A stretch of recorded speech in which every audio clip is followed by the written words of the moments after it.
శ్రీ భూ సమేత వెంకటేశ్వర స్వామి వారికి, అలానే గోదా సమేత రంగనాథ స్వామి వారికి ఆరాధన ఆరగింపు పూర్తి చేశాం. ఇప్పుడు మనం సంప్రదాయానుసారంగా అలనాడు గోదాదేవి రచించి గానం చేసిన తిరుప్పావై గ్రంథంలోని 7వ పాసురాన్ని స్వామివారికి నివేదన చేసుకుందాం. ముందుగా అమ్మవారి యొక్క ప్రార్థనా శ్లోకాలు.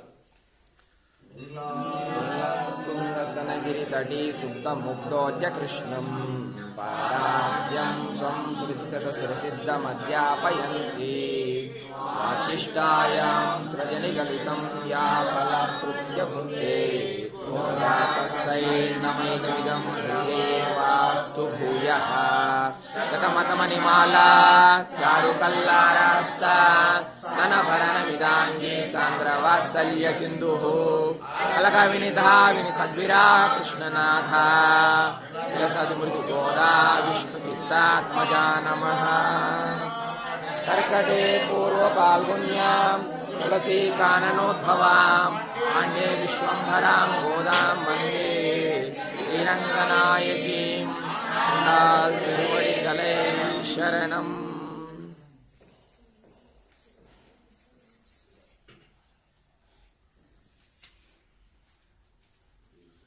కీసు కేశన్ రంగు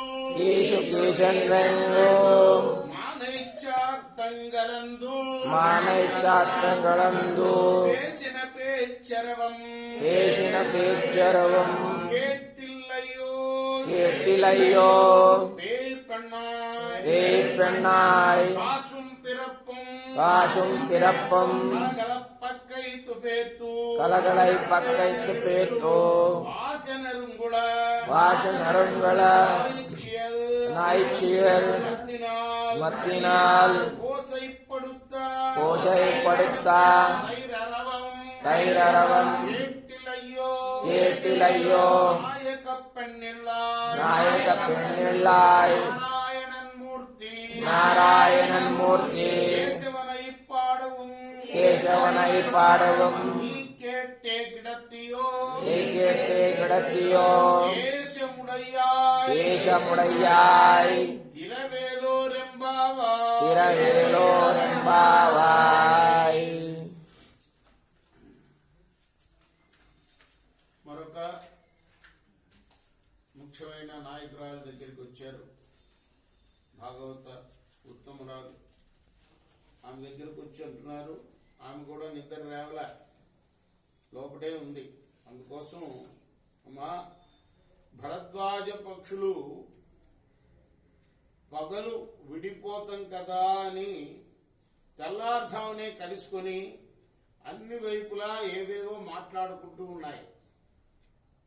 అంటే పక్షులు ఏం చేస్తాయి, తెల్లారుజామున లేచి అన్నీ కలిసి వెళ్తుంటాయి మాట్లాడుకుంటూ. ఎక్కడెక్కడో తిరుగుతాయి, వేటి దారిన అవి జరుగుతాయి, మళ్ళీ కలిసి వస్తుంటాయి అన్నమాట. అదే చెప్తున్నారు, అట్లా కలిసి బయలుదేరుతున్నాయి. అవన్నీ మాట్లాడుకుంటుంటే పెద్ద ధ్వని వస్తుంది కదా, ఆ ధ్వని వినపడలేదా ఇంకా నీకో పిచ్చిదానా? కుసుమాలంకృతములైన కేశబంధాలు వీడిపోవటం వల్ల సుగంధాలని వెదజల్లుతున్న జుట్టుముడులు గల గోపికలు కప్పంతో పెరుగు చిలికేటప్పుడు వారి చేతుల యొక్క కంకణ ధ్వనులు, మెడలోని ఆభరణ ధ్వనులతో కలిసి ఆ శబ్దం ఏమవుతుందంటే ఆకాశాన్ని అంటేటట్టుగా ఉంది. ఎంత తన ఊరిని గోపల్లెగా భావించి, తన చెలికెత్తల్ని గోపికలుగా భావించి రాసింది అమ్మవారని ఈ పద్యాల్లో అర్థం. అందుకోసం ఆ గోపల్లిని గుర్తు చేసుకుంటూ ఏం చేస్తారు, గొల్లవాళ్ళు ఏం చేస్తారు, పాలు పితుకుతూ ఉంటారు. ఆ పాలు పితికితుంటే ఏమవుతుంది, వాళ్ళ చేతుకున్న కంకణార్థాలు గణగణ మోగుతూ ఉంటాయి. అవంత పెద్దగా అంటే రేపల్లెలో అవన్నీ కూడాను, ఆ ఇళ్ళన్నీ కూడాను గోపల్లెలో ఉన్న రేపల్లెనే గోపల్లెనే ఒకటేను. అందులో ఉన్న వాళ్ళందరూ చాలా చాలా మంది ఉంటారు, లెక్క వేలల్లోట చెప్పారు పురాణంలో భాగవతంలో. వాళ్ళ ధ్వని అంటే అంతమంది ధ్వని కలిస్తే అంత పెద్దగా ఉంటుంది. అంత పెద్ద ధ్వని వస్తున్నా కూడా నీకు వినపట్టం లేదా? సర్వ పదార్థాల్లో వాత్సల్యంతో వ్యాపించి ఉంటాడు. సర్వ పదార్థాలు అన్నారు, సర్వ జీవులే కాదు, అన్ని పదార్థాల్లో కూడా వ్యాపించి ఉంటాడు. ఎవరు? సర్వేశ్వరుడు. మరి ఆయనే మనకు కనపడాలని కృష్ణుడుగా అవతరించాడు, విరోధుల్ని నశింపజేశాడు. అటువంటి వాడిని మేమందరం కీర్తిస్తున్నాం, అది కూడా వినపట్టలేదా నీకు? ఇంకా పడుకున్నావా? నీ తేజస్సు అయితే మాకు కనపడుతుంది, దానిని అడ్డగింపగా మేము దర్శించి అనుభవించినట్లు చేయను.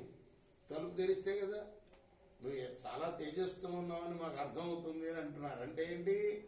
భగవంతుడి యొక్క అనుభవం పూర్తిగా పొందింది ఈమె కూడా, అందువల్ల నీ తేజస్సు బాగా ఉంది.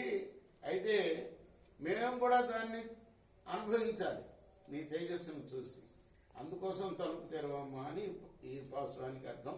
ఆండా తిరువడిగలై శరణం.